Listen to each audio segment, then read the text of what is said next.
Now in today's session we are going to discuss here the model of anterior abdominal wall structures with a special reference to the boundaries of the inguinal canal, its contents, and we will actually be discussing on how the femoral, how the inguinal hernia develops, what differences are between direct and indirect inguinal hernias, and how the inguinal canal is constituted, what is the processus vaginalis, what is hydrocele, what is spermatic cord itself. So all these discussions in fact will be hopefully clear in this model. Now watch it here. If you are actually discussing this is the first layer, that is skin, and we know already that the skin down here between the medial aspects of the upper part of thigh is forming here scrotum. So this first layer which we are actually going to tell you will become continuous and will form here the scrotum. So this is scrotum, and you can say if this is scrotum means understand, so this will be actually the continuation of the skin, so first layer of the scrotum. So this is scrotum, this is skin. We have discussed this in the structure of anterior abdominal wall about the skin. Okay, remove this skin.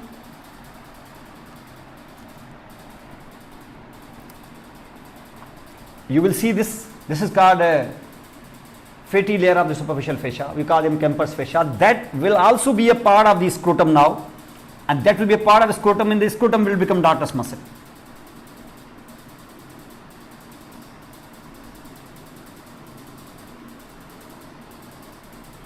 So this is called a dartus muscle, a smooth muscle, which is modification, or you say transformation of the fatty layer of superficial fascia into muscle, sympathetically controlled dartus muscle. Very important in thermoregulation of the scrotal environment. First was the skin.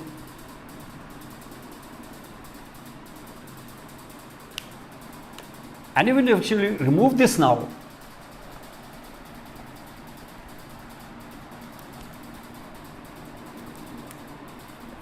you will come across the third layer of the anterior abdominal wall. This is the membranous layer of the superficial fascia.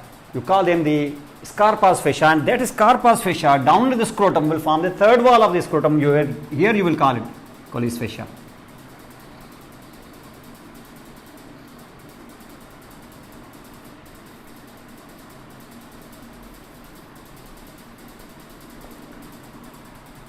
So this is what we call here the Colles fascia.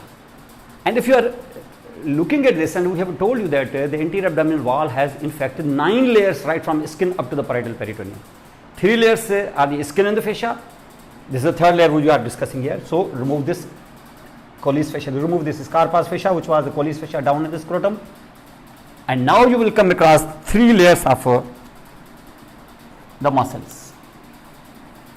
See now the 3 layers of the muscles, out of which the first is called external oblique, next will be called as the internal oblique, and this is called the transversus abdominis muscle.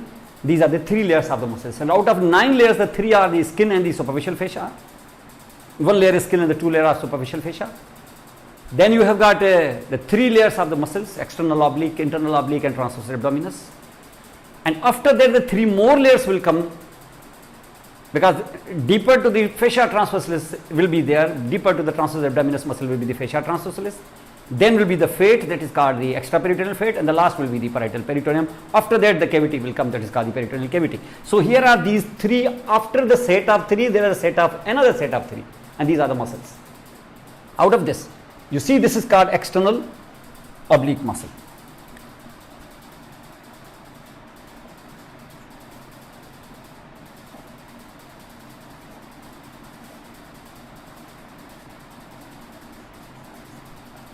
And this is external oblique, and we know that in the aponeuros of external oblique muscle, here inferior-medially in the aponeuros is just above and to the medial of the pubic tubercle, there is a triangular gap that is called the superficial inguinal ring. So this is also there.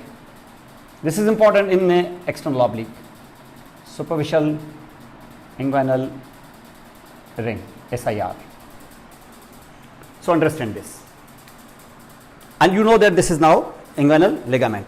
If you remove now this, you will see next muscle that is called internal oblique, that we have discussed previously also.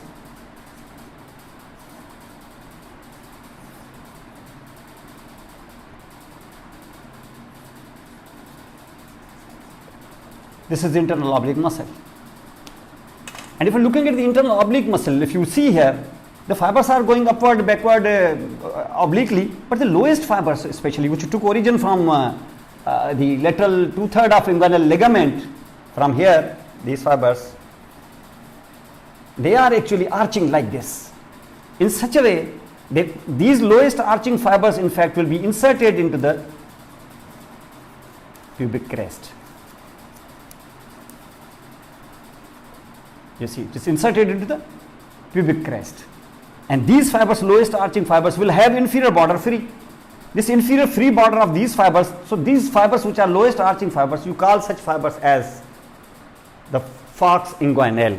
So these are the lowest arching fibers of internal oblique, is called falx inguinal, falx crescent. It's not FOX, it's FLX.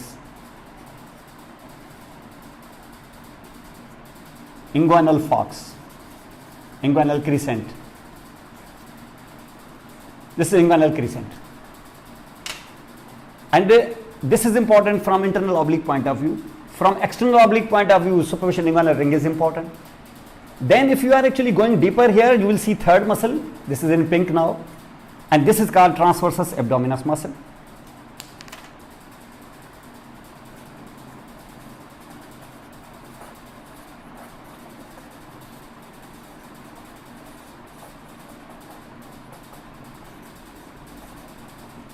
And these transverse abdominis muscles, again lowest fibers, just like internal oblique, which took origin from the inguinal ligament, again from the lateral 1/3 only this time. These fibers also have an arching pattern, and they are also inserted here to the pubic crest, where already inserted are the insertional fibers of the internal oblique also. You see this, and they are also inserted the same way. So you can see this also. So both are inserted here into the pubic crest. So this is also called as the falx inguinal. So falx inguinal is not just formed by the internal oblique's lowest arching fibers, but by transversus abdominis also.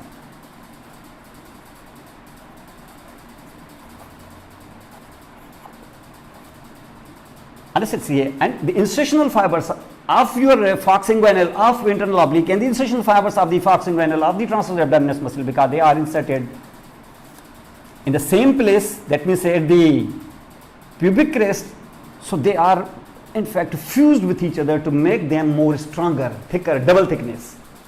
And this tendon, which in fact belongs to the internal oblique as well as the transversus abdominis muscle, this tendon is called conjoint tendon. So this is the combination of both of them together is called conjoint tendon. I am giving its word like CT. It's not just internal oblique, but underlying transversus abdominis also. Okay, remove this. These are the three layers which I am telling you, and this will give you idea that each muscle, among the three, each muscle will have a defect inside it. This defect is called the deep inguinal ring, I say superficial inguinal ring. This defect is again present here below the lowest arching fibers free border. So that means here the lowest arching fibers will make here a free border. And between free border and the rest of the inguinal ligament there is a gap. And similar gap will be, you see, that is produced here also. Under the lowest arching fibers, the free edge, and here the remaining part of your internal half of your inguinal ligament, there is a gap. This gap is much bigger than the gap created by the internal oblique. Why? Because the fibers of the lower free edge of your falx inguinal is much higher. The reason? Because it took origin only from the lateral 1/3 of inguinal ligament, and internal oblique was taking origin from the lateral 2/3 of the inguinal ligament. That's why the lower border of falx inguinal will be much lower than the lower border of your falx inguinal of transversus abdominis muscle. This is important. Means all three muscles somehow has left here a gap, has offered here and admitted here to pass something to come and go through this now. So that means if you are passing your finger through the external oblique, it is giving you superficial inguinal ring. And if you continue here, falx inguinal will have a lower free border, so it will actually will offer you to see this also.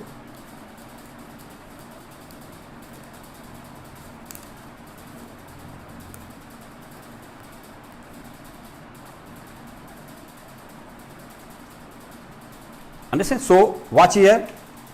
and see this black color wire, this is just like your finger, and something is coming out, or you can say something is going in also. It's not going in, it is being transmitted. So here, for example, so something is passing through superficial inguinal ring through the external oblique is offering you superficial inguinal ring. Then you will see that if you remove this, if you will continue, this will pass under the falx inguinal made by internal oblique. So internal oblique has no objection, you can pass through. Why? Because it is giving you here big space under the.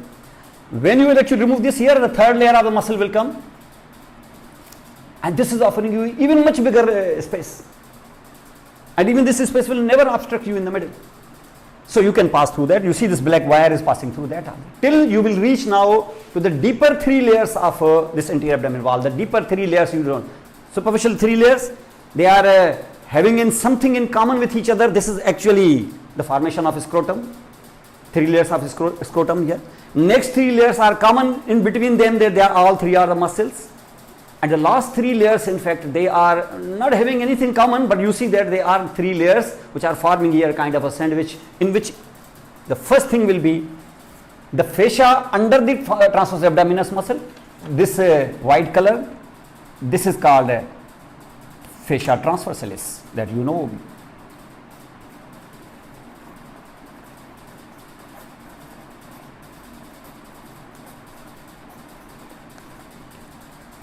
Because the wire has to reach now, so this means in series you see that from superficial to deep, this will be which layer? This will be our 7th layer. 3 were the skin and fascia forming the scrotum. 3 were the muscle through which you have passed, the wire has passed, and now strike your 7th layer, the fascia transversalis, because you have to reach the 8th layer. That's why the 7th layer has also a defect. See this rounded defect, and this defect is actually present in the 7th layer, but it is present as such. It is present, you see that just 1 inch above the mid-inguinal point in this fascia transversalis. This is called DIR, we call them deep inguinal ring. This is deep inguinal ring. Just like superficial inguinal ring, this superficial inguinal ring is present here inferior-medially. This will be present above the inguinal ligament again, but this will be present little superior-laterally here. So if you are joining both these points here, a canal will be created, a gap will be created between the muscles, a kind of a cleft will be created between the muscles where my, you see, black wire is present. I see this.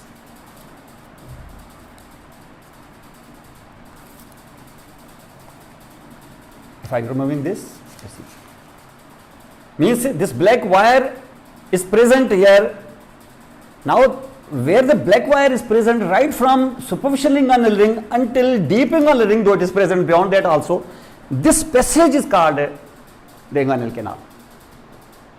Now if you look at the inguinal canal's boundaries now, you see this is the passage is inguinal canal. Means what it will do, if you are sitting in the scrotum and you are putting your finger through that, so that means this will communicate.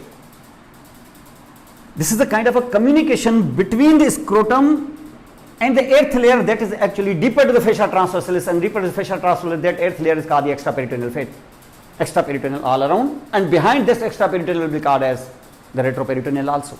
This will be called the retroperitoneal also. That means from retroperitoneum, this space or this canal will communicate with the scrotum. Means this has been created because some very important structures, especially you see that the testis, that will descend from the extraperitoneal fat, will pass through all these barriers, will come into the scrotum. This is called the descent of the testis. So this can happen. Now for example, how this inguinal canal will be bounded, if you will actually be removing this now. See, we want to trace the posterior boundary of inguinal ligament, as inguinal canal, posterior boundary. Okay, you see the anterior boundary.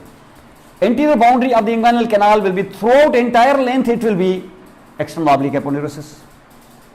Because somewhere here you see that, if for example you see the surface marking of your superficial inguinal ring, here it is, means it will be around here, not in the superficial the external oblique, means somewhere I am giving it a broken line, means somewhere here should be underneath, it will be in the fascia transversalis, should be my deep inguinal ring, means this should be the black wire which is present underneath this here, up to here. Means right from here till here, throughout entire length of your inguinal canal, the anterior wall is formed by the external oblique muscle. But if you will actually look at this, you see, if I am raising this now here, you can see, means internal oblique is also reinforcing. Means throughout the entire length of your anterior wall of your inguinal canal, it is external oblique, we agree. But when we are actually feeling its lateral 1/4 of your inguinal canal anteriorly, we say that another muscle is reinforcing also. Which muscle? The lowest arching fibers, you say foxinguinal fibers of your internal oblique is also reinforcing the external oblique, only in its lateral 1/4. I will tell you why the reinforcement is important here. Otherwise, throughout entire length of the 3/4, we have just one muscle. This is the epidermis of external oblique. But in the lateral 1/4, you see this is here. You see the foxinguinal of your transverse abdominal skin, this also reinforced? No. The reason, because this is too high. And your deep inguinal ring comes here. When the deep inguinal ring comes, your inguinal canal finishes. When your inguinal canal finishes, means this muscle is yellow, this is this pink color, you see that is the transverse abdominis muscle. This doesn't come into play here. So that means it is not reinforcing. So it is reinforced only by this here. So where every time you have got just one muscle forming the anterior wall, but in the lateral 1/4, that muscle plus some more will be intervened also. As some more intervening means it will be the internal oblique, means double reinforcement will be there. Reinforcement will be there. And the reinforcement is there. Why? Why? Because in the anterior wall, why is it reinforced only in its lateral 1/4? Because in the lateral 1/4, posterior wall has a defect. And this defect is called a deep inguinal ring. That's why anteriorly the anterior wall should be more stronger here. If you look at the posterior wall of your inguinal canal, you see this. Anterior wall removed. Even if I am removing this even next also, you see your posterior wall is visible, this white color. This is fascia transversalis. You see that there is yellow also, or this pink also. Okay, remove this also. Means if this is superficial inguinal ring, right here, this will be the location. For example, this will be the surface marking of a superficial inguinal ring. So that means from deep inguinal ring up to the mark of the superficial inguinal ring, this wire is placed within your inguinal canal. Means this wire is placed within the inguinal canal, and this wire is pressing itself behind here posteriorly. This will be the posterior wall. Floor, I say posterior wall, and this posterior wall is formed by what? This posterior wall is formed by the fascia transversalis. The posterior wall entirely it is formed by the fascia transversalis. But this time medial 1/4 of this posterior wall is again reinforced. You say, sir, how it is reinforced? It is just one. Okay, if you remember, conjoint tendon was present here.